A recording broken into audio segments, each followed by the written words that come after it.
پیدائش دوسرا باب۔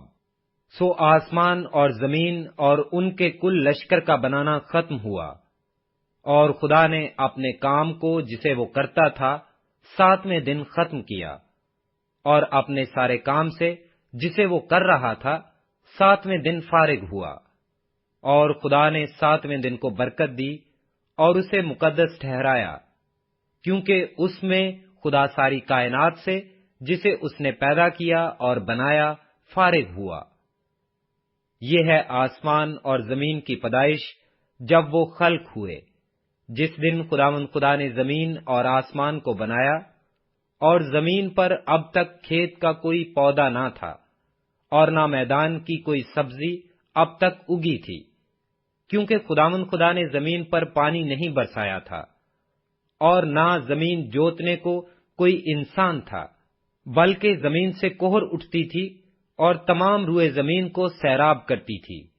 اور خداوند خدا نے زمین کی مٹی سے انسان کو بنایا اور اس کے نتنوں میں زندگی کا دم پھونکا، تو انسان جیتی جان ہوا۔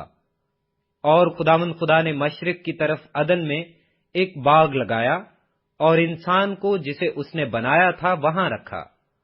اور خداوند خدا نے ہر درخت کو جو دیکھنے میں خوشنما اور کھانے کے لیے اچھا تھا زمین سے اگایا، اور باغ کے بیچ میں حیات کا درخت اور نیک و بد کی پہچان کا درخت بھی لگایا۔ اور عدن سے ایک دریا باغ کے سیراب کرنے کو نکلا، اور وہاں سے 4 ندیوں میں تقسیم ہوا۔ پہلی کا نام فیسون ہے، جو حویلا کی ساری زمین کو جہاں سونا ہوتا ہے گھیرے ہوئے ہے، اور اس زمین کا سونا چوکھا ہے، اور وہاں موتی اور سنگے سلیمانی بھی ہیں۔ اور دوسری کا نام جیہون ہے، جو کوش کی ساری زمین کو گھیرے ہوئے ہے، اور تیسری ندی کا نام دجلہ ہے، جو آسور کے مشرق کو جاتی ہے، اور چوتھی ندی کا نام فرات ہے۔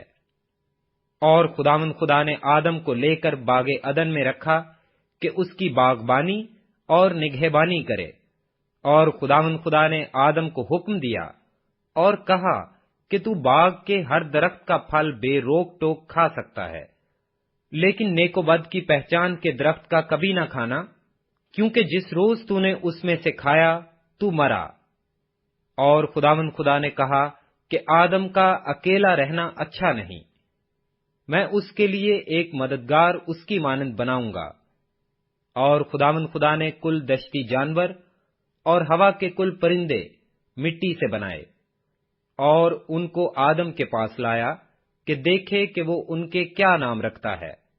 اور آدم نے جس جانور کو جو کہا وہی اس کا نام ٹھہرا۔ اور آدم نے کل چوپایوں اور ہوا کے پرندوں اور کل دشتی جانوروں کے نام رکھے، پر آدم کے لیے کوئی مددگار اس کی مانند نہ ملا۔ اور خداوند خدا نے آدم پر گہری نیند بھیجی، اور وہ سو گیا، اور اس نے اس کی پسلیوں میں سے ایک کو نکال لیا اور اس کی جگہ گوشت بھر دیا۔ اور خداوند خدا اس پسلی سے جو اس نے آدم میں سے نکالی تھی ایک عورت بنا کر اسے آدم کے پاس لایا۔ اور آدم نے کہا کہ یہ تو اب میری ہڈیوں میں سے ہڈی اور میرے گوشت میں سے گوشت ہے، اس لیے وہ ناری کہلائے گی، کیونکہ وہ نر سے نکالی گئی۔ اس واسطے مرد اپنے ماں باپ کو چھوڑے گا اور اپنی بیوی سے ملا رہے گا، اور وہ ایک تن ہوں گے۔ اور آدم اور اس کی بیوی دونوں ننگے تھے اور شرماتے نہ تھے۔